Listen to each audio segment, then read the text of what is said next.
제가 아침 새벽마다 저희 집 뒷산에 백사슬이라는 계곡이 있는데 거기 산책을 가서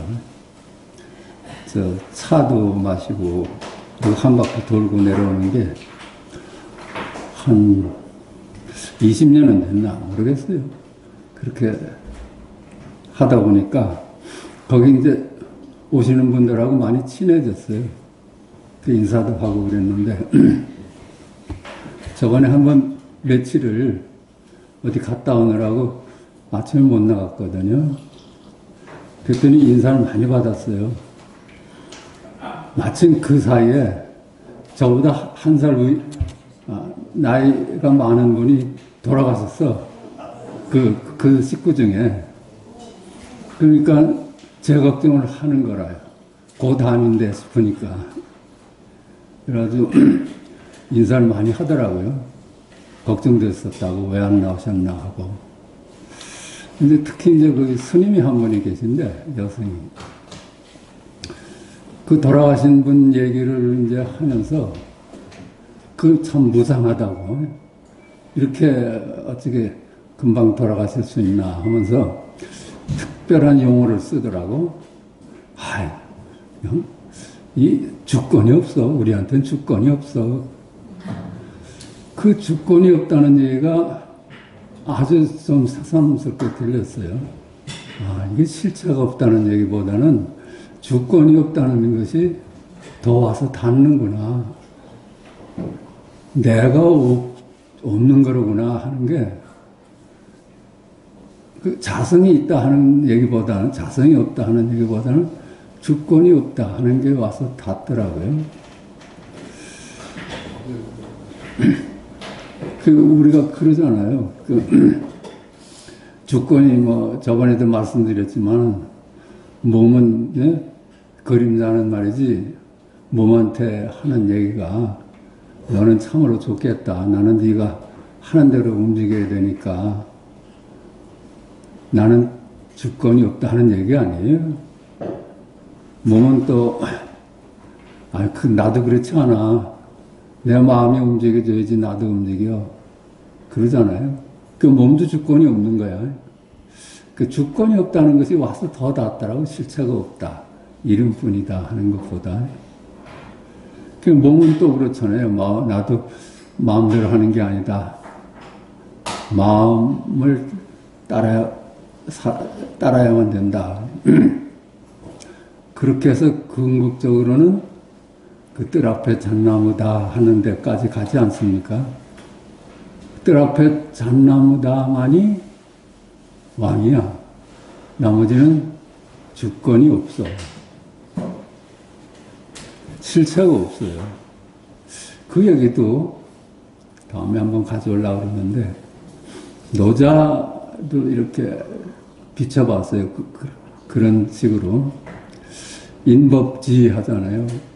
사람은 땅을 따르면서 산다. 그러니까 사람은 땅의 환경을 벗어날 수가, 그건 당연히 전제가 돼. 그러니까 이 지구가 허용하는 만큼만 살 수가 있지, 아무런 고난이 없어. 그것도 우리 불교식으로 얘기해서, 지구가, 사람들이 지구 보고 참 넌 네 맘대로 살아서 좋겠다 했는데, 지구가 난 또 아니야. 나도 하늘의 질서에 따를 뿐이지, 내 맘대로 되는 게 아니다. 그랬을 거 아니에요? 하늘은 또 뭐야? 나도 내 마음대로 되는 게 아니야. 하나의 일정한 법도에 따라서 움직이지 내 마음대로 되는 게 아니다. 그 도법 자연. 도는 자연에 의지해서 산다. 그 궁극적인 왕은 자연이라요. 스스로 그러한 것. 원인자 없이 스스로 존재하는 자. 그게 자연 아니겠어요? 그렇게 보니까 이게 나도 지구도 천체도 도도 전부 실체가 없어. 주권이 없어. 주권이 없어. 그러니까 내가 하는 게 아니야. 내가 하는 게. 그렇게 보니까요, 이 인법지하고 지법천, 천법도, 도법자연 할 때, 거의 다 무아라요. 주권이 없으니까 무아. 주권이 없다는 얘기가 내가 없다는 얘기야. 그러면 뭐예요? 종이야, 종. 난 그 기독교의 가르침이 그 참 뛰어난 방편이다 하고 와서 닿던데 나는 주님의 종이라고 하잖아요. 내가 없다는 얘기야. 그거 아주 간단한 가르침 같아요. 그 주님의 뜻입니다. 그 주님한테 다 돌려버려. 아니, 내가 어떻게 사는 것도 주님의 뜻인가 보다 하지. 내가 사는 게 아니야. 그게 더 이게 실감나고 이렇게 많은 얘기보다는 더 가까이 다가오는 게 아닌가 싶어. 이제 우리는 여타지 이러쿵 저러쿵 말을 하면서 종이라는 걸 이제 깨달았어요. 종이라는 거. 아, 내가 그림자일 뿐이로구나. 이 조조의 그 공안 고칙을 보니까 그런 말이 있었는데 그게 요즘 그렇겠다 싶은 생각이 하나 있어서 소개를 할게요.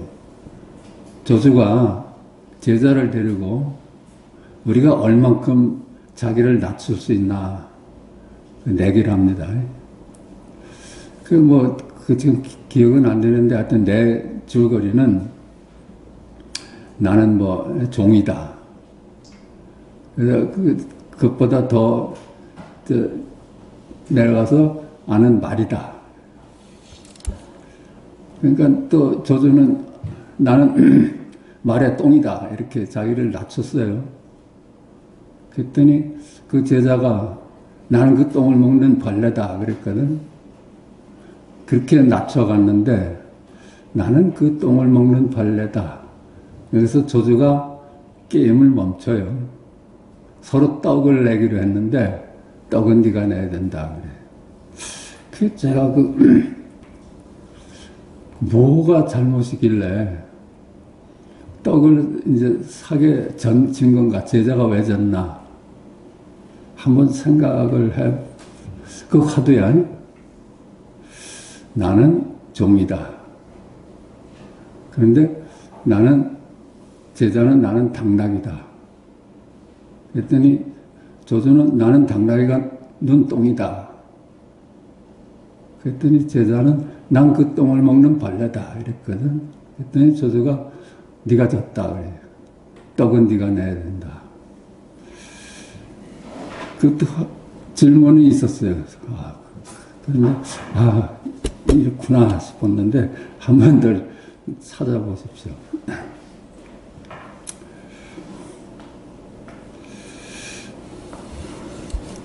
그러니까 우리가 결국은 내가 말이죠. 주님의 종인 줄 모르고 내가 따로 두고 살았던 거야. 그게 너무 오랜 세월을 그렇게 살다 보니까 나한테 주님의 특성은 놓쳐버리고 살았어.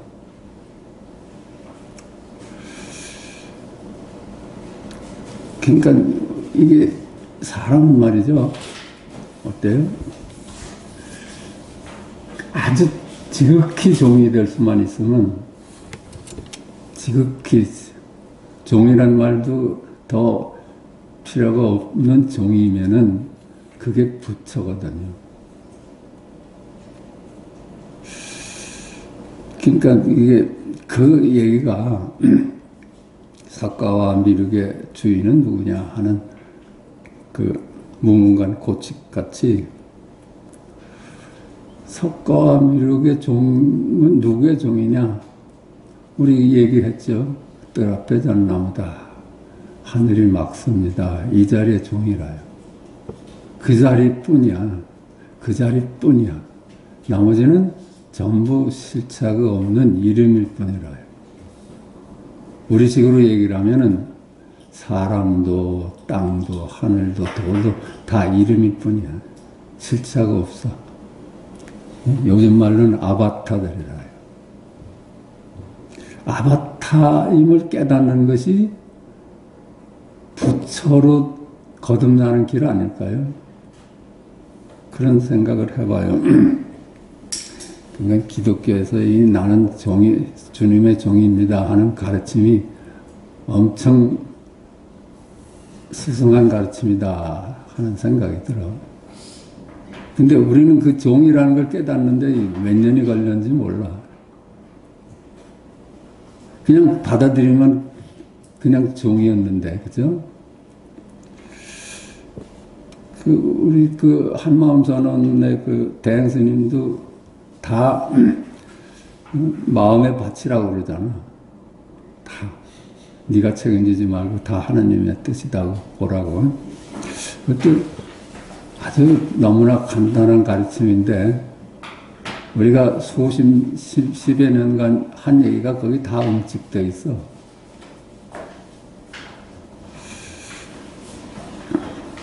그러니까 우리가 생활할 때 그냥 어떤 난관이 닥치든지 어떤 기쁨이 오든지 어떤 순간이나 이 또한 당신의 뜻입니다. 이렇게 받아들일 수 있으면은 그게 부처로 거듭나는 길이 아닌가 그렇게 생각이 듭니다.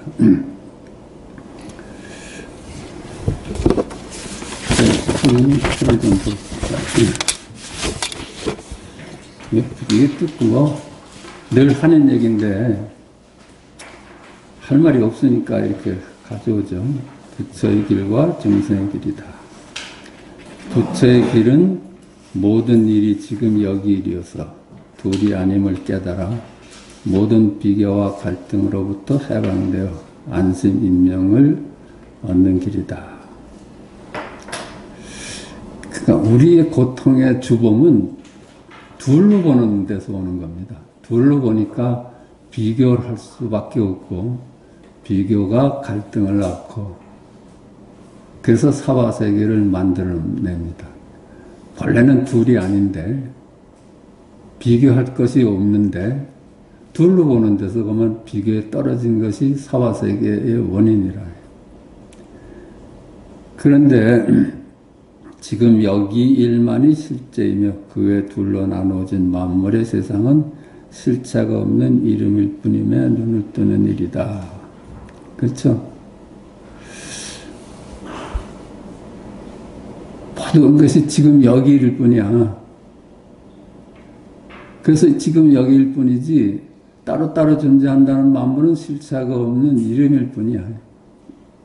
주권자가 아니야. 주권자가.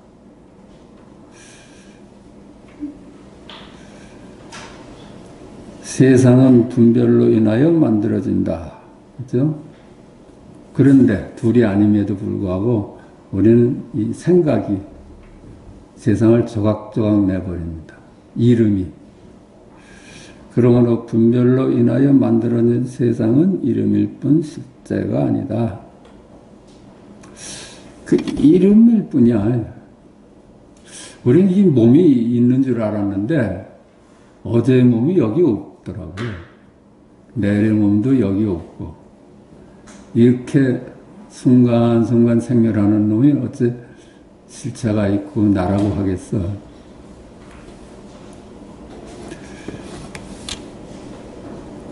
여러 장면이 꿈속에 나나 순간순간 인식되는 것만이 순간순간 주객합일의 실제이며 지금 여기일 뿐이거든요. 지금 여기일 뿐이야. 하늘이 맑구나 하면 그것뿐이거든요.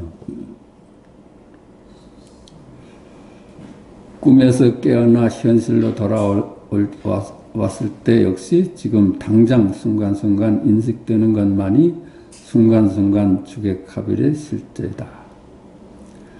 꿈에서도 그렇죠. 꿈에서 이제 하늘을 보고 앉았다면 그것만이 실제지 그 하늘 말고 딴 것이 뭐 꿈속에 나타날 리도 없고 그러잖아요. 그것만이 실제야. 그것만이. 우리 꿈에서 깨어나서 이 세상에 와서도 잘 잤다 이것만이 실제라요.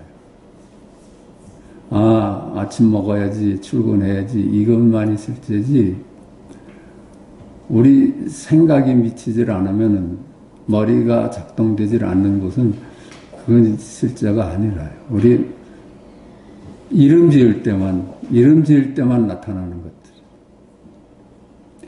천년 전 일을 말하여도 지금 여기 일일 뿐이고, 천년 후 일을 말하여도 지금 여기 일일 뿐이며, 은혜의 일을 말하여도 지금 여기 일 뿐이고, 미국 일을 말하여도 지금 여기 일 뿐이다. 그랬죠? 천년 전에 김유신 장군이 하면 그것뿐이야. 그거. 천년 전 일이 따로 있질 않고 천년 전에 김유신 장군이 요것뿐이라요. 만년 후에 이 지구는 어찌 될까? 요것뿐이라. 요것뿐. 그리고 천년 전이라는 것도 만년 후라는 것도 개념상의 헛된 이름일 뿐이라요. 딱 실제는 천년 전에 요것뿐이야. 지금 여기. 그러니까 시간에서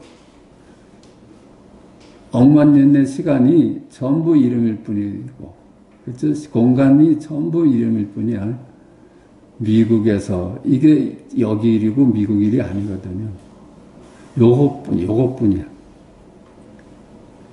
그 외 한 물건도 따로 없으니 모두 실체가 없는 이름일 뿐이다. 요걸 벗어나서는 뜰 앞에 잣나무다. 요걸 벗어나서는 우리가 상상하는 많은 것들, 이름의 세계가 실체가 없어.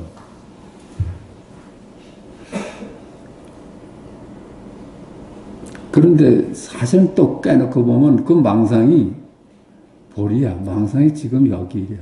우린 자꾸만 망상에 가서 집착을 하고 그것이 따로 존재한다고 보니까 그게 있는 듯 보이는데, 망상을 아무리 해도 아니 미국이란 나라가 따로 있지 어찌 여기 일이라고 합니까? 그래도 그게 지금 여기 일이잖아. 미국이란 나라가 어디 따로 있습니까?가 지금 여기 일이거든요. 이를 두고 성가에서 만법이 하나로 돌아가니 그 하나는 무엇인가를 묻고 있고, 금강경에서도 대저 일체 만물은 모두 허망하니 만약 모두 허망한 것임을 안다면 바로 열애를 볼 수 있다. 또는 일체 만물은 꿈 같고 환상 같고 거품 같고 그림자 같고 이슬 같고 번개불 같다 하고 있다.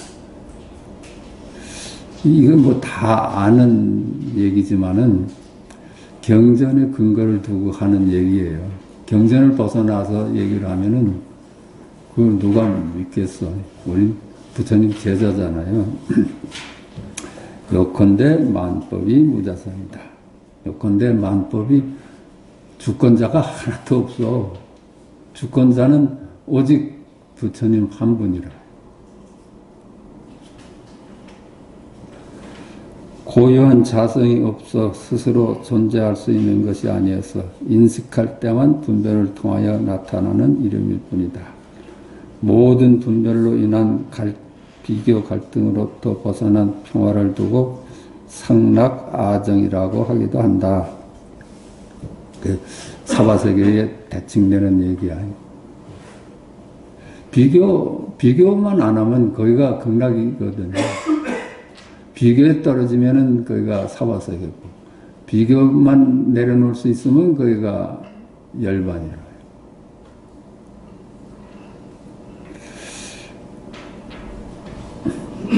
이는 둘이 아닌 지금 여기 이를 뿐임을 깨달음이니 이름하여 열반이다.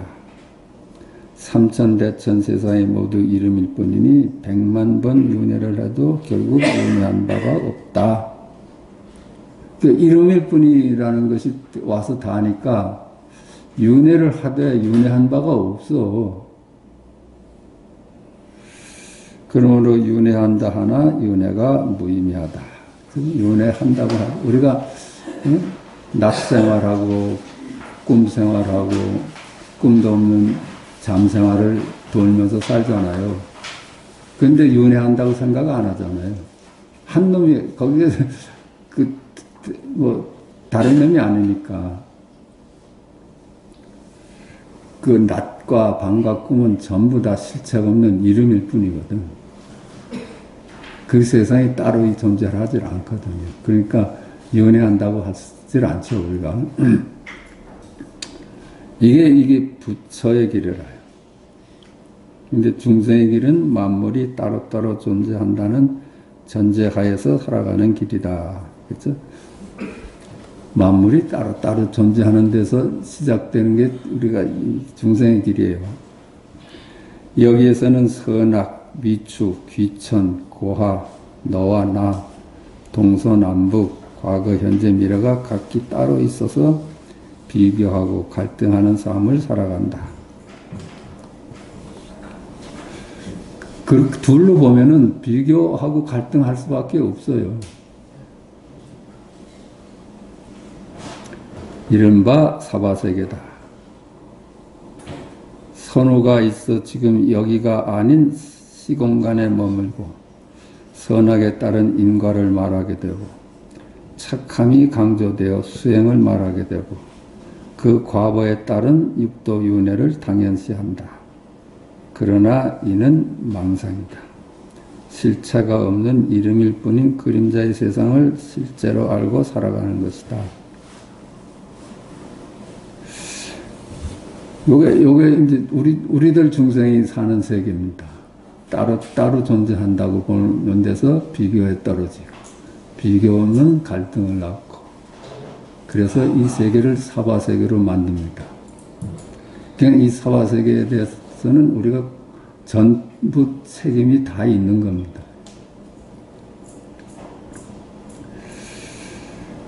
그러니까 이게 보니까 아까도 말씀드렸지만 내가 있으면은 내가 있는 데서 이게 내가 없다는 깨달음이 부처로 거듭나는 길이야. 이렇게 이게 보니까 이게 말을 따라가면은 종이 되고 말을 안 따라가면 주인이 됩니다.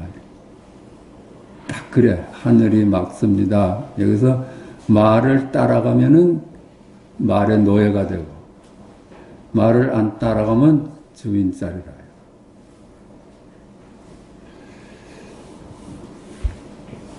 부처의 길과 중생의 길은 둘이 아니다. 여태까지 이제 부처의 길 말씀드렸고 중생의 길을 말씀드렸는데 이게 둘이 아니야. 왜 그럴까요? 그러니까 뜰 앞에 잣나무다 하는 그건데 안 따라가면 주인이 되고 따라가면 종이야. 안 따라가면은 출세간의 세상이고 따라가면 세간의 세상입니다. 세간법이 돼버려. 근데 어디 둘 다가 따로따로 존재하는 게 아니잖아요. 출세간의 길도 이름일 뿐이고 세간법의 길도 이름일 뿐입니다.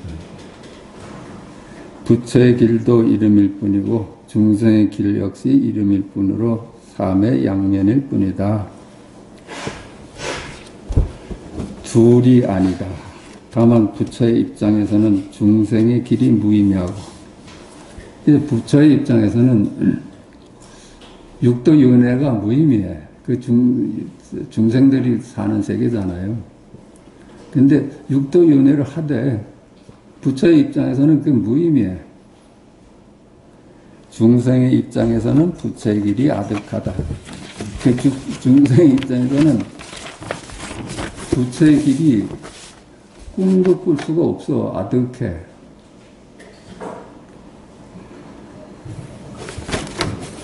그러니까 그거 면볼 수가 없는데 부처의 삶에도 중생의 삶이 그림자처럼 따르고 그렇죠. 부처가 중생의 삶을 버릴 수가 없어. 늘 따라. 그러니까 윤회를 벗어날 길이 없어. 근데 그게 무의미할 뿐이라요. 중생의 삶에도 부처의 삶이 감추어진 채로 실제한다. 그 중생의 삶이 아무리 각박하다고 해도 그게 부처의 삶이 감춰져 있지, 따로 부처의 삶이 따로 있고 중생의 삶이 따로 있질 않거든요. 나눌 수 있는 별개의 삶이 아니다. 부처도 세간과 함께하고 중생도 둘이 아닌 자리를 한시도 떠날 수가 없다. 그래요. 그러나 그 세상을 보는 안목이 다를 뿐이다. 그 안목이 다를 뿐이야. 똑같은데 한쪽은 둘이 아니라는 눈을 뜬 사람이고 한쪽은 둘로 보는 눈을 갖고 사는 거야.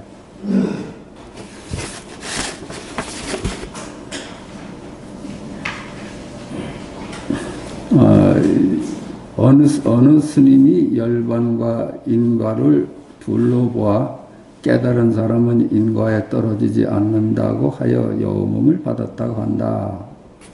이게 이제 유명한 거죠. 백장야호라는 화두입니다.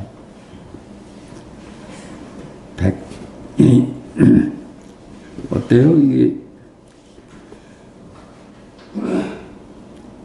이렇게 했다는 거야. 그 백장야호 화두 있죠. 백장 스님이 늘 법문을 하시는데 늘 어떤 노인이 와서 법문을 듣고 가곤 했어요. 근데 하루는 법문이 끝났는데도 남아서 독대를 청했어. 그 독대에서 그 노인이 하는 얘기가 내가 500년 전에 이 절의 주지였습니다. 그 어떤 사람이 와서 묻기를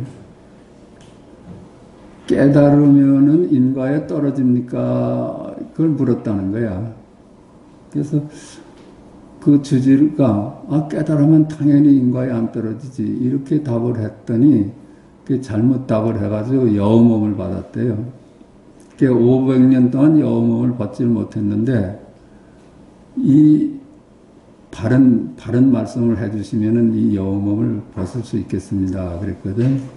그 백장이 이렇게 말했대. 불매인과다. 인과에 매하지 않는다. 인과에 어둡지 않다. 그 얘기를 듣고서는 이제 그 스님이 내가 저 뒷산에 가서 이제 열반을 할 텐데 여우가 한 마리 죽은 걸 발견하면 그걸 스님의 예로 장사 지내 주십시오. 그랬다는 거야. 그러니까 그리고 갔어. 근데 백장이 하루는 이제 그 이튿날 대중들을 다 모아가지고 이제 화장 준비를 하라. 그러니까 대중들이 죽은 사람이 우리 식구 중에는 없는데 무슨 그런 게 있느냐 두런두런 했는데 백장이 따라가서 보니까 이제 죽은 여우가 있었어요. 그래서 이제 스님의 예로 장사 지내줬다는 거예요. 그 얘기를 백장이 이제 제자들에게 합니다. 지난번에 이런 일이 있었다. 그 노인이 와가지고 그런 질문을 했는데 불락인과로 해서 그렇게 답을 했더니 여우몸을 받았는데 어떤 정답이 뭐냐 해서 내가 불매인과라고 얘기했다. 그 얘기를 이제 듣고 있다가 황벽이 이렇게 묻습니다. 그때 그 스님이 말하자면 불락인가라고 말 안 하고 불매인가라고 말을 했다면 무슨 몸을 받았겠습니까? 이렇게 질문을 했어요. 그러니까 황벽이 백장이 그렇다면 내가 너한테나 일러주겠다. 이리 가까이 오너라 그랬거든. 그 귓속말로 일러주려고. 여러 사람이 있으니까. 그러니까는 백장이 다가가가지고 무슨 당신의 답을 기다릴 게 뭐 있겠습니까? 하고 자기 스승을 후려 팼어요. 그랬더니 백장이 그렇게 좋아했다는 거예요. 그 황벽의 안목을 봐요. 황벽의 안목은 인간 무슨 몸을 받느냐 하는 안목이 아니야. 그 백장이 황벽이 백장 앞에 가서 무슨 얘기를 들을까 했었으면 황벽이 얻어 맞았겠지. 이놈아 왜 또 무슨 몸을 받았겠느냐에 헷갈림을 당하느냐. 그런데 황벽의 눈치를 채고 먼저 선수를 쳤거든. 스승을 가서 패니까 그렇게 이놈이 저기 오랑캐 수염을 건드리는구나 하고 그렇게 좋아했대요. 무슨 몸을 받았겠어? 무슨 몸을 받았겠어? 연애한 바가 없는 거라. 연애한 바가 없어. 그러니까 연애가 무의미한 거라. 무의미한 걸 묻는 거라.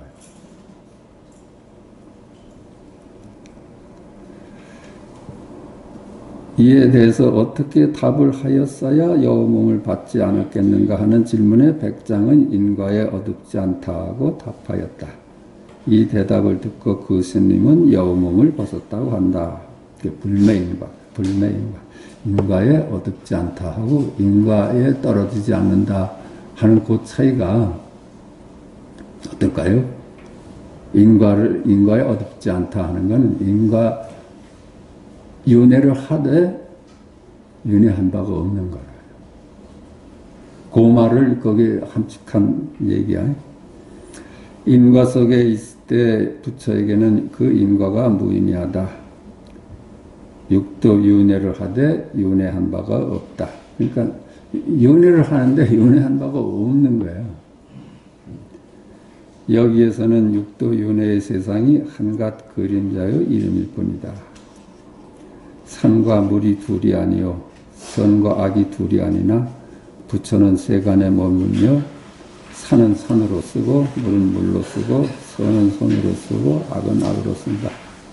그저 시정의 인심에 따를 뿐이다. 요 대목을 무심선언의 김태환 선생님은 이렇게도 설명을 하셨어요.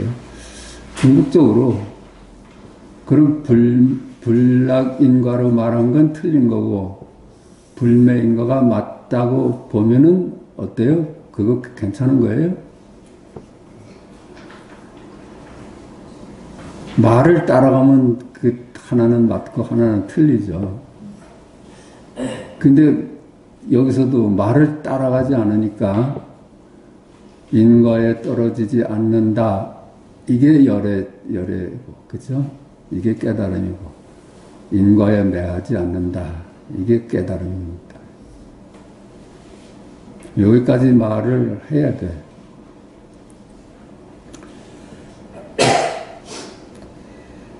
그러나 중생 역시 부처 아닌 적이 한순간도 없다.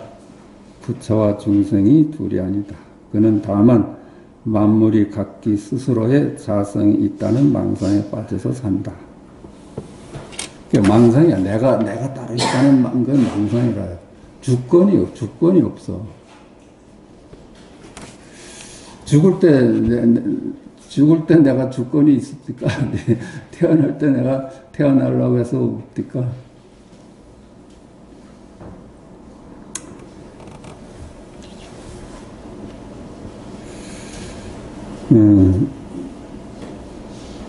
그는 다만 만물이 각기 스스로의 자성이 있다는 망상에 빠져 산다. 내가 따로 있다는 게 망상이라. 내가 주권자라는 것이 망상이라. 나한테는 주권이 없는데 그저 주님의 뜻에 따라서 사는 것 뿐인데 기독교식으로는 부처와 중생을 별개의 둘로 보고는 이제 부처는 인과에 떨어지지 않고 영원히 육도윤회를 벗어나 열반 속에서만 산다고 믿는다.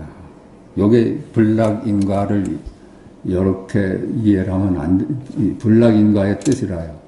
이제 육도윤회하고 낙은 관계가 없고 영원히 윤회의 길에서는 벗어나 있다. 이렇게 둘로 보는 거라요. 윤회의 길과 열반이 둘이 아니거든요. 그리고는 스스로 중생임을 받아들이고 고해로 가득 찬 사바세계를 당연시한다.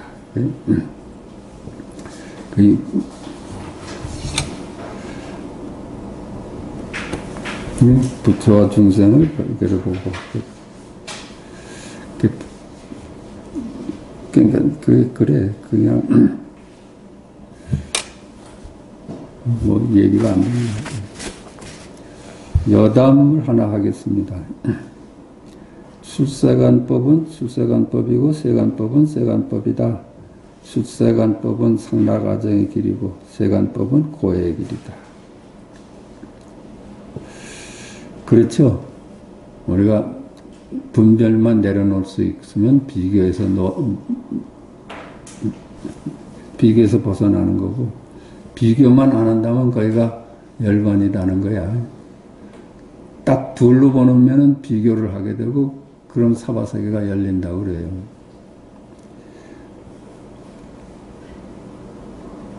출세간법은 상락아정의 길이고 세간법은 고해의 길이다. 출세간법은 모든 분별과 답으로부터 노연한 세계이고 세간법은 모든 문제에 대하여 답을 구하여 찾아가는 길이다. 그렇죠? 출세간법에서는 분별과 답으로부터 노연하는 길이고 세간법은 내가 책임을 지니까 답을 찾아가는 길이에요. 출세간법은 무심으로 가는 무아의 길이고, 그렇죠? 내가 있으니까 자꾸만 답을 찾게 되고 무심하게 못 되거든요. 철저하게 나는 종이로 있소이다 할 수 있으면 그건 무심하죠. 세간법은 분별이 앞장서는 에고의 길이다. 둘이 아니나 세상이 다를 뿐이다. 존재의 양면입니다. 존재의 양면. 하나는 부처의 면도 있고 하나는 중생의 면도 있어. 근데 부처라는 것도 이름일 뿐이고 중생이라는 것도 이름일 뿐이야. 통째를 드러낼 수 있는 말은 없어요.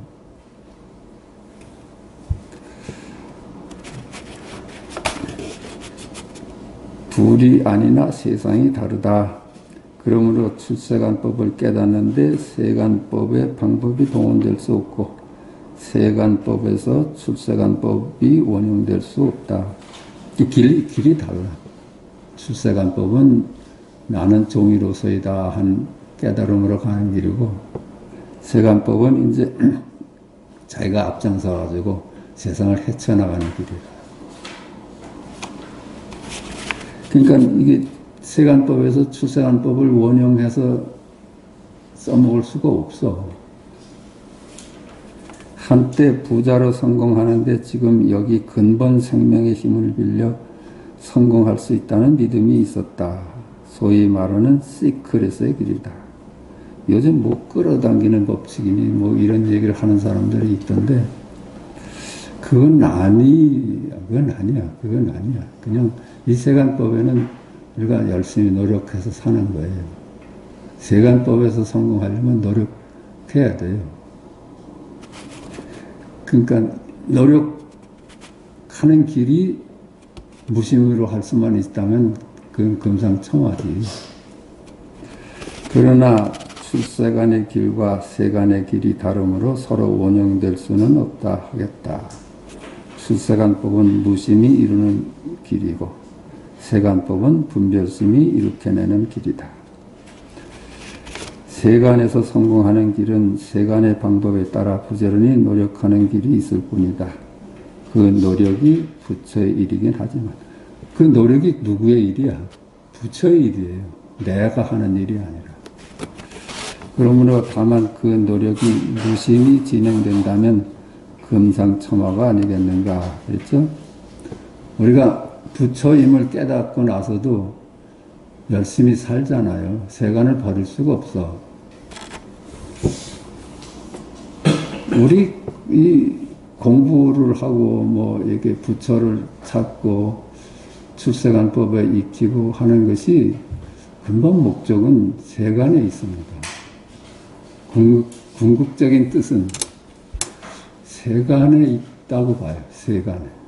이 세간을, 이 세상을 어떻게 하면 사바세계에서 극락정토로 만들어낼 수 있는가 하는 거기에 뜻이 있지, 출세간법을 깨달아서 출세간에 머물지 않는데 뜻이 있는 건 아니라고 봅니다. 여담이지만은 우리 아주 친한 친구도 이 시크릿에 아주 빠져 있었어요. 시크릿에 빠져 있어가지고서는 이제 해서 제가 이쪽 우리 공부 쪽으로 좀 끌어오려고, 그래서 이 공부를 하자니까 안 하더라고요. 그래서 그러면 1시간만 좀 시간을 내다고, 그래서 무인선언의 김태환 선생님 법문을 같이 들었어요. 한 법문을. 그러더니 이 친구가 저는 이 단계는 지났습니다, 이렇게 얘기를 해서 그만 제가 입이 확 막혀서 더 이상 권하지 못했거든요. 그 친구 얘기는 그랬어. 석가의 길은 소멸의 길이고 무아를 찾는 길이고, 이 시크릿의 길은 이제 창조의 길이다. 그래가지고선 우리 삶을 아주 창조적으로 무한 힘을 빌려서 바꿀 수 있다 하는 생각을 가지고 있었어요. 그런데 그냥 그게 세간법 아니에요. 이 세상을 어떻게 하면 이제 바꿀 수 있는가 하는 것이 세간법의 얘기야. 세간법은 우리가 노력해서 이렇게 살아가야 되지만은 거기에 무심을 깨달으면은 세간법이 훨씬 평화롭다는 그런 거 아닐까 싶어요.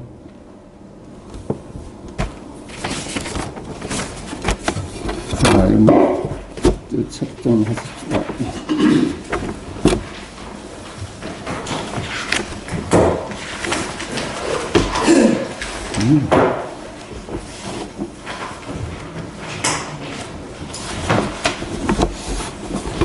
자, 147쪽입니다. 22번. 묻는다. 저는 이해하지 못하겠습니다. 어떻게 하여 성인은 보되 눈으로 보는 것이 아니고 알되 의식으로 아는 것이 아닙니까? 답한다. 법의 본바탕은 보기가 어려운데 하물며 비유로서 어떻게 알 수 있겠느냐? 저 거울이 사물을 비추는 것과 같으니 비추어지는 것을 비추는 것 같으나 스스로 비출 수 있는 눈이 있는 것은 아닌 것과 같다. 또 마치 사계절이 계절 따라 변하는 만물을 알아보는 것과 같으니 알려지는 것을 아는 것 같으나 스스로 알 수 있는 의식이 있는 것은 아닌 것과 같다. 묻는다. 저는 이해하지 못하겠습니다. 어떻게 하여 성인은 보되 눈으로 보는 것이 아니고 알되 의식으로 아는 것이 아닙니까? 우리는 말이죠, 자꾸만 이 육안이 보는 줄 알아요. 육안이. 내가 따로 있어서 내가 보는 줄 알아. 우리는 우리 몸을 나라고 알잖아요. 그 나가 세상을 보고 듣고 말하는 줄 알아. 근데 우리가 여태까지 공부했듯이 이 몸은 실체가 없는 이름일 뿐이거든. 마음도 실체가 없는 이름일 뿐이고. 그러니까 실체가 없는 이름일 뿐이님이 어떻게 보고 듣고 하겠어요. 그러니까 이 사람은, 이 제자는 자꾸 몸이 보는 줄 알고 마음이 보는 줄 알아. 그게 잘못됐다는 거예요. 이게 보고 듣고 하는 것이 다 그놈짓이라는 거예요. 우리가. 답한다. 법의 본바탕은 보기가 어려운데 하물며 비유로서 어떻게 알 수 있겠느냐. 지금 설명을 하려니까 그 법의 본바탕, 부처, 열애, 하느님, 그거는 설명할 수가 없어. 언어 도단이야. 볼 수도 없고 알 수도 없고 찾을 수도 없어. 그런 놈을 어떻게 비유로서 어떻게 설명할 수 있겠느냐, 이렇게 얘기를 합니다. 그 자리를 일러주기가 참으로 어렵다. 저 거울이 사물을 비추는 것과 같으니 비추어지는 것을 비추는 것 같으나 스스로 비출 수 있는 눈이 있는 것은 아닌 것 같다. 그죠? 거울에 사물이 비추어진 것, 거울하고 사물하고 둘이 아니잖아요. 거기 보는 놈이 따로 있고 보여지는 대상이 따로 있질 않아. 거울을 들여다보면 그것이 색이고 공이요. 색 즉 시공이고 공 즉 시색이라. 그러니까 주객이 나뉘어지지 않은 걸 어떻게 너한테 설명할 수 있겠느냐. 그거야. 거울에 비춰진 상이 거울이자 상이고 상이자 거울이지 거기 보는 눈이 따로 있지 않지 않느냐 이 얘기입니다. 또 마치 사계절이 계절 따라 변하는 만물을 알아보는 것과 같으니 알려지는 것을 아는 것과 같으나 스스로 알 수 있는 의식이 있는 것은 아닌 것과 같다. 그래서 봄하고 꽃이 피는 것하고 나눠볼 수가 있어요. 그저 사계절이 변하는데 그냥 변하는 그 오는 모양이 그대로 사계절이지 그걸 나눠볼 수가 없어. 그러니까 이게 사계절이 봄이다 하는 것이 지금 여기 이르고 여름이다 하는 것이 여기 이르고 겨울이다 하는 것이 여기 이릅니다. 꽃이 폈구나 하는 게 여기 이르고 아이고 묻었구나 하는 게 여기 이르고 선선하다가 여기 이리야. 나눠볼 수가 없습니다. 그걸 비유를 하려고 그래. 연문이 묻는다. 돈은 결국 누구에게 속합니까? 결국 속하는 바가 없으니 마치 허공이 의지하는 바가 없는 것과 같다. 돈은 누구에게 속하는 것이 아니잖아요. 그러니까 주인이 누구한테 속하겠어. 결국 속하는 바가 없으니 마치 허공이 의지하는 바가 없는 것과 같다. 허공이 누굴 의지해서 있습니까? 그냥. 도가 만약 얽매여 예속되어 있다면 닫히기도 하고 열리기도 하고 주인 노릇도 하고 손님 노릇도 할 것이다. 도가 예속되어 있다면은, 그렇죠? 어느 물건에 예속되어 있다면 닫히기도 하고 열리기도 하고 주인 노릇도 하고 손님 노릇도 하가.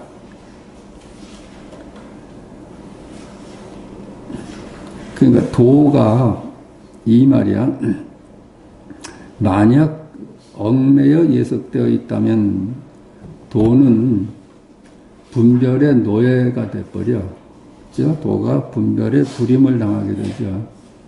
그 자리는 만물을 부릴 수 있는 자리지 불임을 당하는 자리가 아닙니다. 그러니까 예속되어 있다면 불임을 당하게 된다. 근데 그 도가 그럴 리가 있느냐 이 얘기입니다.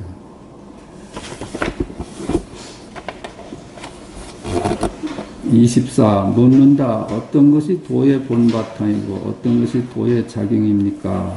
답한다. 허공이 도의 본바탕이고 삼라만상이 도의 작용이다.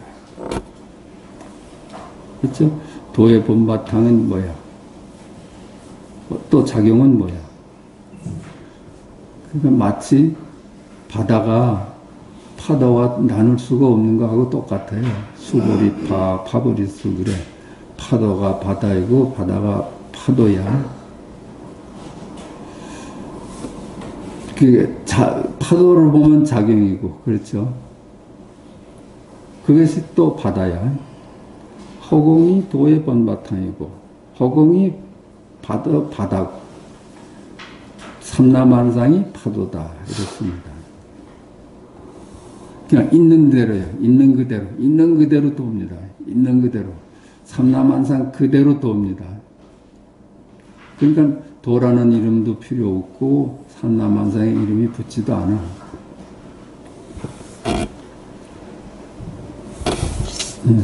잠깐 쉬겠습니다. 자, 25번입니다.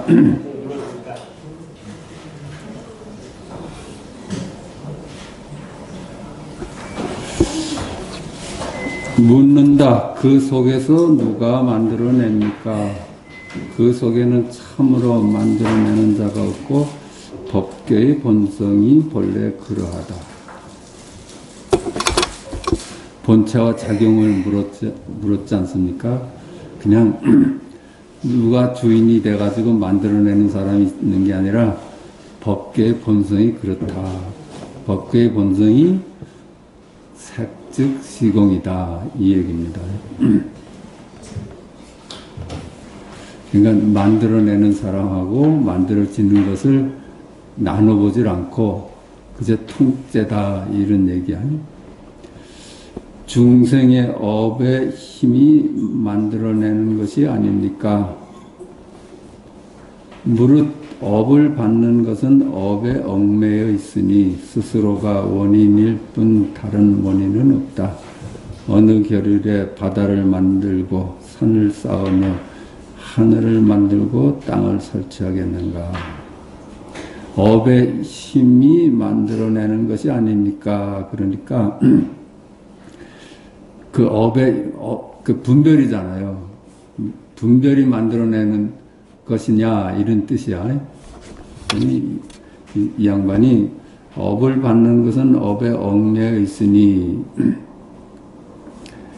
그러니까 그거는 분별에서 얽매여 있을 뿐이지 스스로 그러한 것이지 업의 힘이 그렇게 세상을 만드는 것이 아니다.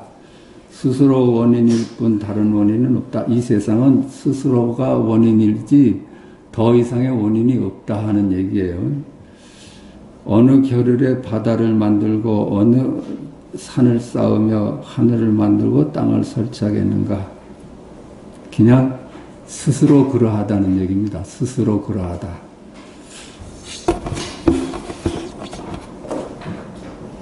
이 색즉 시공 공직시색이 통째가 그래요. 만드는 사람이 있어서 그렇게 산화대지가 나오는 것이 아니라 스스로 그러한 것입니다. 한 물건도 없는데 산화대지는 어쩐 일입니까? 이렇게 물으니까 대답을 이렇게 했대요. 한 물건도 없는데 산화대지는 어쩐 일입니까?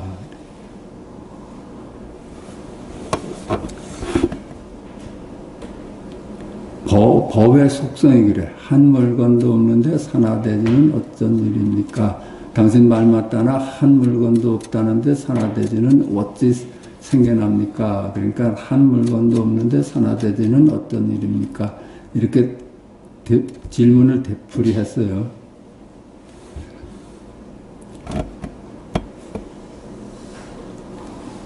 그 앞에 사람은 말 따라가고 있고, 그죠? 한 물건도 없다는데 산화대지는 어떻게 생겨난 것입니까? 말을 따라가고 있고, 뒤에 스승은 한 물건도 없는데 산화대지는 어떤 일인가? 일거로 답을 했습니다.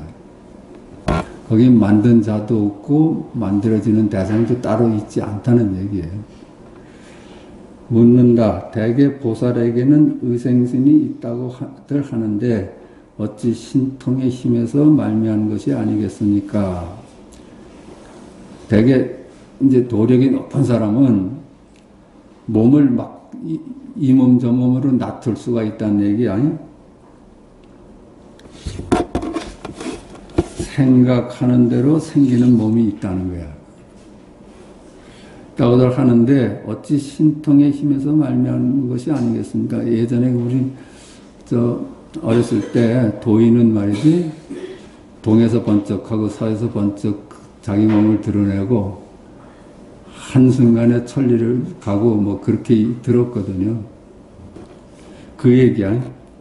답한다. 범부에게는 유루의 업이 있고 성인에게는 무루의 업이 있다. 범부에게는 유루의 업이 있고, 그죠? 번뇌가 있고, 분별이 있고, 그죠? 그것이 다 업이 돼. 착한 거 있고, 악한 거 있으면 업이 돼. 근데 성인에게는 그것이 둘이 아니다는 깨달음이 있어. 근데 둘이 아니다는 것도 생각으로 지니면 업이다는 얘기입니다. 무르에 업이 있다. 그러니까 누진통하고 육신통을 나눠서 보잖아요. 부처의 신통은 누진통 뿐이래. 이제 더 이상 분별이 새나가질 않아. 늘 고요하고 늘 지금 여기일 뿐이야. 그래서 머무는 데가 없어. 그걸 누진이라고 합니다. 우리는 보는 데마다 따라다니니까 그 새나간다고 그래요. 부처의 신통은 누진통이고 외도의 신통은 오신통이래요.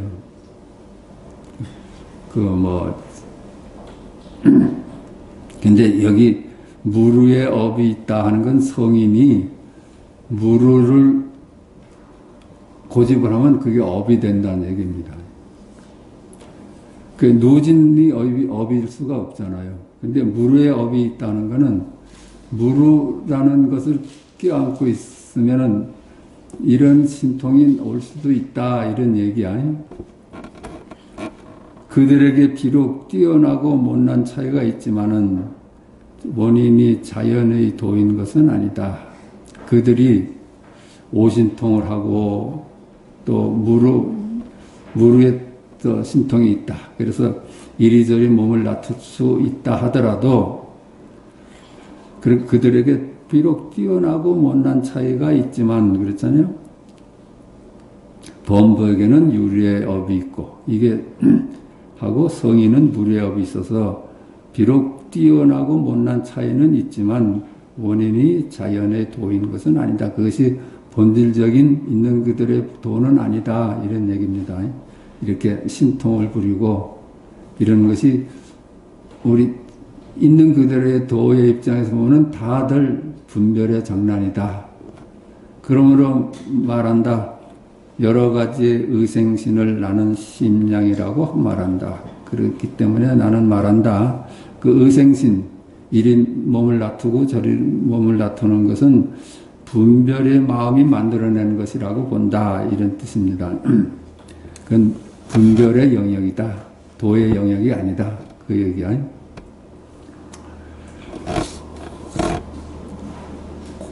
묻는다. 공이 도의 본바탕이라고 하신다면 공이 부처입니까?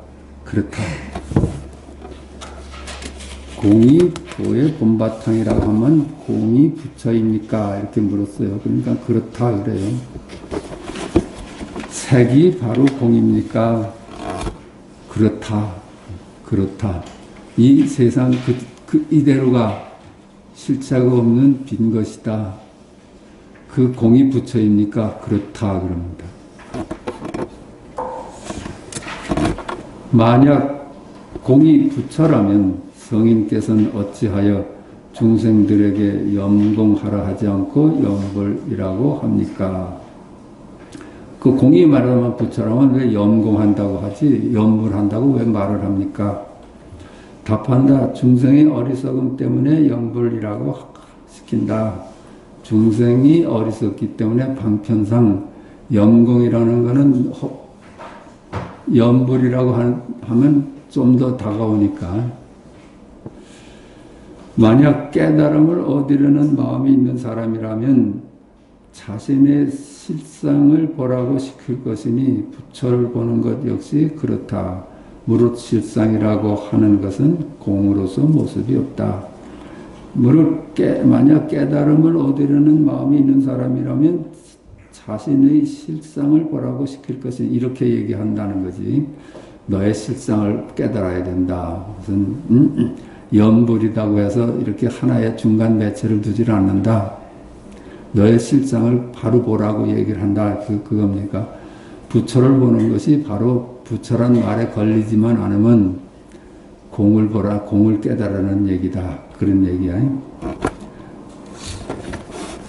30번 연문이 묻는다. 외도도 오신통을 얻었고 보살이 얻은 것 역시 그와 같다고 하는데 그렇다면 무슨 다름이 있습니까? 인리가 답한다. 같지 않다. 무슨 까닭인가? 외도를 일러 얻음이 있는 자라고 한다. 하지만 보살은 그렇지 않으니 무아를 깨달았기 때문이다. 연문이 묻습니다. 외도도 오신통을 얻었고 보살이 얻은 것 역시 그와 같다고 하는데 그렇다면 무슨 다름이 있습니까? 외도는 그러니까 신족통, 천안통, 천이통, 타신통 그렇죠? 그 외도들이 신통을 부린다는 거야. 근데 부처님 신통은 누진통입니다. 머무는 데가 없이 사는 사람이야. 우리가 머물면 말이죠. 우리 에너지를 뺏깁니다. 힘을 뺏겨. 머물지 않으면은 에너지를 뺏기질 않죠. 그러니까 새 나가는 데가 없어. 그러니까 부처님 신통은 누진통뿐이고 외도의 신통이야. 이게 재주 부리는 거는. 임리가 답한다. 같지 않다. 외도의 신통하고 부처님의 신통하고는 같지 않다. 무슨 까닭인가? 외도를 일러 어둠이 있는 자라고 하고 한다. 그러니까 외도는 말이죠. 노력해서 얻은 것들이에요. 왜 오신통은 노력해서 얻은 거야. 신통을 익혀가서 얻은 거예요. 그래서 얻은 거는 반드시 사라져.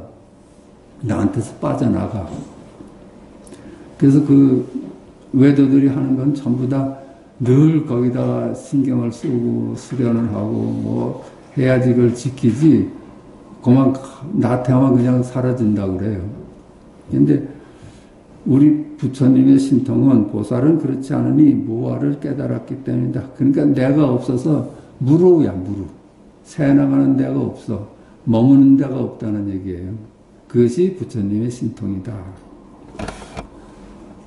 30일 묻는다. 원래 무릇 초학은 도리에 들어가도 아직 원만하지 못하고 진해를 깨닫는 것도 미약하고 묘한 이치를 아는 것도 얕습니다. 그렇다면 저 외도의 오신통과 비교하여 어느 쪽이 더 낫습니까?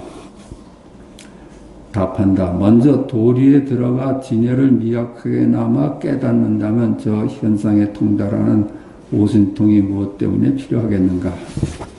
이게 질문이 원래 물은 초학은 도리에 들어가도 아직 원만하지 못하고 진해를 깨닫는 것도 미약하고 묘한 이치를 아는 것도 얕습니다. 그 우리들 두고 하는 얘기예요. 우리들이 이 공부를 하는 사람들은 도리에 들어가는 것도 아직 철저하지 못하고 진해를 깨닫는 것도 철저하지 못하다. 이치를 아는 것도 아직 철저하지 못하다. 그러면 외도의 오신통과 비교해 어느 것이 더 낫겠느냐 이런 거예요. 이 사람은 외도의 오신통이 훨씬 나아 보이는 거예요. 그랬더니 답한다. 먼저 도리에 들어가 진여를 미약해나마 깨닫는다면 우리가 이 공부에 확철되어 하지 못하고 이 공부에 들어가기만 했다면 그렇죠? 저 현상에 통달하는 오신통이 무엇 때문에 필요하겠는가? 둘이 아님을 깨닫는 길에 현상에 통달하는 이 세속 일에 경계에 통달하는 일이 왜 필요하겠느냐? 그겁니다. 무와 둘이 아님을 깨닫는 게 더 수승한 길이지 재주 피는 것이 무슨 좋은 일이겠느냐? 그게 왜 필요하겠느냐? 그래요. 그렇지 않겠어요? 오신통을 가지면 그렇게 늘 불안하대요. 이 재주가 떠날까봐. 근데 불안하지 않은 길은 누진을 얻는 것 뿐이야. 지금 여기에, 지금 여기뿐임을 깨닫는 것이 누진을 얻는 길이고, 오신통은 늘 불안하대요.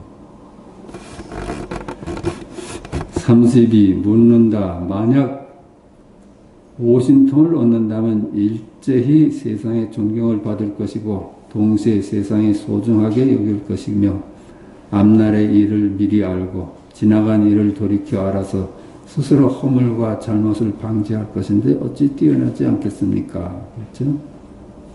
오신통, 타신통, 숙명통, 천안통, 천이통, 신족통, 이게 오신통을 얻으면은 세상의 존경을 받고 또 세상이 그 사람들을 소중하게 알고 또 앞날을 미리 알고 지나간 일을 돌이켜 알아서 스스로 허물과 잘못을 방지할 것인데 어찌 뛰어나지 않겠습니까?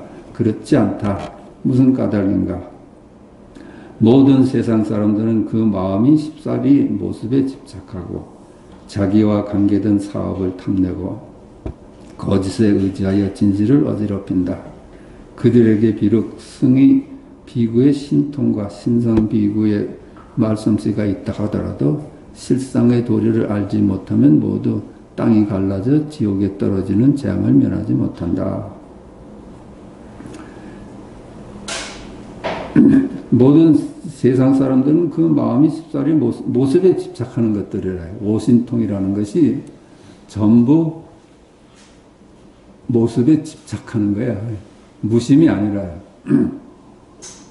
그래서 신통이 아무리 세도 무심을 얻는 것만 하겠어요.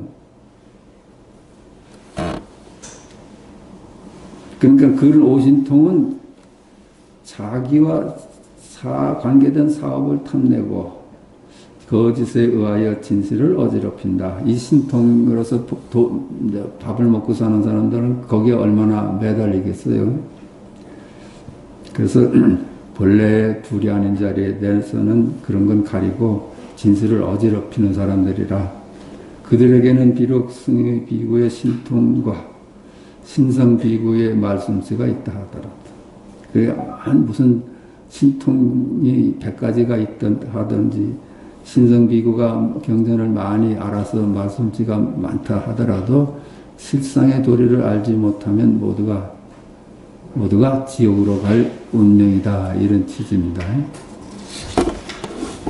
그러니까 우리를 구원할 수 있는 길은 자기가 실제하지 않은 무아임을 깨닫고 만물이 전부 여기 일이기 때문에 둘이 아니다는 깨달음만이 우리를 편한 대로 이끌어주지 나머지 재주를 얻는 것은 다 경계에 관한 일이다.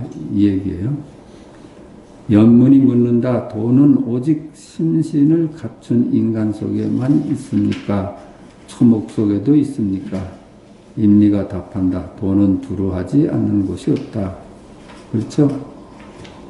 인간한테만 있습니까? 저 초목한테도 있습니까? 임리가 말한다. 도는 두루하지 않는 곳이 없다. 도는 편재되어 있다. 하느님은 편재하다. 그렇죠. 따로따로 두면은 그것이 도가 어디 있느냐 한 문제가 되는데 한 물건도 없잖아요. 한 물건도 없으니까 이 세상 만물이 그대로 열애라요. 아까 그 절에서도 제가 젊었을 때 스님한테 들은 말씀이 이게 오신통 얘기가 나오면은 절에서 쫓겨났다고 그래요. 큰 스님한테 자기가 무슨 신통한 것을 경험했다. 뭐 앞이 과거가 보인다든가 미래가 보인다든가 이거 다 신통한 얘기잖아요. 공부하다 그런 현상이 일어날 수가 있답니다. 그런 게 일어난 걸 보면은 스승이 쫓아냈대요. 거기에 재미 들려가지고 큰 그릇이 안 된대요. 그래서 저는 젊었을 때부터 그런 거는 꿈에도 생각할 것이 아니로구나 그렇게 알았어요. 34. 묻는다. 도가 두루하다면 무슨 까닭에 사람을 죽이면 죄가 있고 초목을 죽이면 죄가 없습니까? 답한다. 무릇 죄와 죄 아님을 말한다면 이는 모두 정식으로 나아가고 현상과 관련되는 것이니 바른 도가 아니다. 도가 두루하다면 무슨 까닭에 사람을 죽이면 죄가 있고 초목을 죽이면 죄가 없습니까? 죄라는 것이 있어요. 죄는 본래 자성이 없어. 실체가 없는 거예요. 우리가 죄다 아니다 하고 만들어내는 것이죠. 그러니까 이렇게 이 사람은 이렇게 물어요. 우리가 한천초목을 먹고 사는데 그건 죄가 아닙니까? 왜 사람만 죽이면 죄라고 합니까? 도는 편재하다는데 저 나무도 부처고 저 개도 부처고 저 호랑이도 부처고 사람도 부처인데 그러면 다 부처를 죽이면은 그건 왜 죄가 안 되고 사람만 죽이면 죄가 됩니까? 이런 얘기야. 근데 죄라는 것이 실제 하질 않아요. 우리 생각이 만들어낸 것들이지. 무릇 죄와 죄 아님을 말한다면 모두 정식으로 나아가고 현상과 관련되는 것이니 바른 도가 아니다. 그래서 정식, 우리의 분별이 만들어낸 이름일 뿐이지 죄라는 것은 자성이 없다. 그래요. 단지 세상 사람들이 도리에 통달하지 못하고 망령되이 자아를 만들어 세우기 때문에 살생한다면 살생했다는 분별하는 마음이 있다. 분별한 마음이 업에 매인다면 죄라고 한다. 분별이 만들어낸 것이다.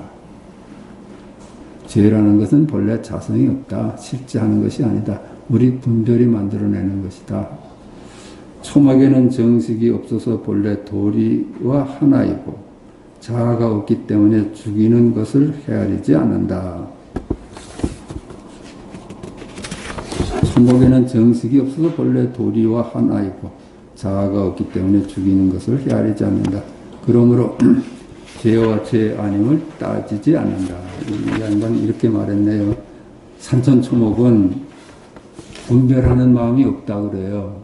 분별하는 마음이 없기 때문에 본래 도와 하나이고 분별심이 없으니까 그냥 그대로 산천초목이 도래요. 자기가 없기 때문에 죽이는 것을 헤아리지 않는다. 산천초목은 죽고 사는 것을 넘어서 있다. 내가 없기 때문에. 그러므로 죄와 죄 아님을 따지지 않는다. 산천초목이 전부 부처이지만은 그 양반은 분별식이 없기 때문에 죄와 죄 아님을 따지지 않는다. 무릇 자아 없이 도와 하나이면 육체를 초목과 같다고 보니 잘라지더라도 초목이 잘리는 것과 같다. 내가 없다면 그저 도와 하나고 부처이니 육체를 초목과 같다고 보니 그 육체도 초목과 같다고 보니 잘라지더라도 초목이 잘라지는 것과 같다. 그렇게 본다는 거예요.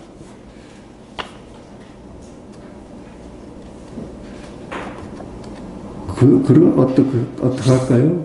잘라지는 대로도 내 손을 누가 자르려고 하면 어떻게 해야 돼요? 나는 초목하고 똑같은 그 부처인데 초목이 살생하는데 저항하지 않듯이 나도 그냥 저항하지 않아야 돼요? 그냥 도망가는 것이 초목같이 사는 거예요. 네? 어때요? 네? 호랭이가 이렇게 덤비는데 생사가 본래 없다는데 내가 여기서 왜 하필 살아남을 것을 구하겠느냐 하고 잡혀먹으면 그거 굉장히 망상이에요. 자연스럽지가 않잖아요. 그죠? 자연스럽지가 않아. 그 얼마나 지어먹은 생각이야. 거듭 얘기하지만은 이 세상은 먹이사슬로 연결되어 있거든요. 우리는 많은 것을 먹고 사는 것이 얼마나 많은 살생활을 전제를 하고 살아요.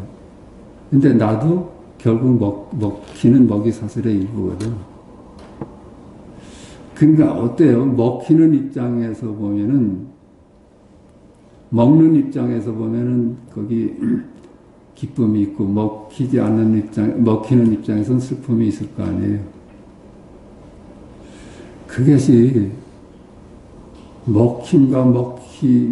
슬픔과 기쁨이 둘이 아니에요. 한 자리야. 먹는 놈하고 먹히는 놈하고 둘이 아니야. 생명의 양면이라요. 생명의 양면이야. 생사가 생명의 양면이듯이. 그러니까 이게 보면은 먹히는 것이 엄청난 잡이에요. 보면 그걸로 인해서 세상이 유지되잖아요. 그렇게 세상이 된 것 같아요. 그러므로 문수는 석가모니에게 칼을 들고 덤벼들었고 앙굴리라마는 석가모니의 손가락을 자르려고 칼을 들이대었던 것이다. 그 문수가 석가모니한테 칼을 들이대고서 죽이겠다고 덤볐거든요. 그게 공안에 나오는데, 그게 뭐, 이게 자기 전생을 보니까, 뭐, 사람 죽인 것도 있고, 부모 죽인 것도 있고, 부처님 죽인 전생이 드러나는 게 전생이 보이니까, 자기를 들여다보니까 별짓 다 하면서 살았거든. 그러니까 왜 부처님을 죽이고, 부처님 몸에 피를 내면은, 그건 깨닫지 못한다는 게 있잖아요. 그건 영원히, 부처될 길에서 제외된다. 이러니까, 그 스님들이 동요가 일어났어요. 아, 나는 이제 글렀구나. 내 전생을 보니까 부모도 죽였고, 부처도 죽였어. 그러면서 살았어. 그렇지 않겠어요? 우리 전생을 본다면, 끊이지 않는 전생 동안에 무슨 짓을 못하고 살았겠어? 다 하고 살았지. 그러니까 그 제자들이 전부 다 막 동요하는 거야. 아, 나는 이제 글렀구나. 이제 이 수행의 길에서 떠나야 되겠다 하니까, 문수가 이걸 막아주려고 부처를 막 칼로 찔리려고 덤빕니다. 이게 죄가 아니다. 근데 잠깐만 그걸 죄라고 보니까 그렇지, 먹고 먹히는 것이 그냥 순한 법칙이거든. 그러니까 석가가 야야야 왜 이런 짓 하느냐 이런 짓 하느냐 그래. 요 화두에서 나오는 얘기야. 문수가 석가한테 여러 사람을 안정시키려고 내 저 석가를 죽이겠다. 이 죽고 사는 거하고 깨달음하고는 관계가 없다. 앙그릴라마가 석가모니의 손가락을 자르려고 칼을 들이대었던 것이다. 앙그릴라마는 그 천명의 손가락을 잘라가지고 목걸이를 만들면 부처된다는 걸 듣고 전부 1000명에서 999개를 얻었어. 손가락 뼈를. 그 하나를 채워야 되거든. 그러니까 하나를 채우려고 어머니 손가락을 이제 자르려고 하는데 부처님이 나타났거든. 그랬더니 이게 석가의 손을 자르려고 덤볐다는 얘기야. 근데 이런 것들이 전부 죄가 자성이 없다는 얘기입니다. 우리 마음이 만들어낸 것들이지. 그냥 만들어내서 죄다 하면은 그게 얽매거든. 해탈은 그런 게 아니야. 선악으로부터 노연하는 게 해탈이지. 그게 누가 악이다 하고 누가 선이다 하고 규정을 해요. 내가 하는 거죠. 이들은 모두 도와 하나가 되었고 함께 무생법인을 깨달았고 세계가 환상으로 나타난 것이어서 허무함을 밝게 알았던 것이다. 그러므로 죄와 죄 아님을 따지지 않는다. 이런 사람들. 문수가 석가모니한테 칼을 들이댄 것하고 앙글리라마가 석가모니 손가락을 자르려고 하는 그것이 모두 도와 하나가 되었고 둘이 아니야. 둘이 아니라 둘이 아님을 깨달으면 거기 죄도 없고 뭐도 없어. 둘로 나눠볼 때 죄가 있고 착함이 있지. 함께 무생법인을 깨달았고, 그렇죠? 영원한 자리, 생사가 없는 자리를 함께 깨달았고, 세계가 환상으로 나타난 것이어서 허무함을 밝게 알았던 것이다. 그거 외에는 만물이 실체가 없는 것을 알아버리니까 죄될 것도 없고 칭찬받을 일도 아니라는 거래요. 그러므로 죄와 죄 아님을 따지지 않는다. 여기까지 하겠습니다.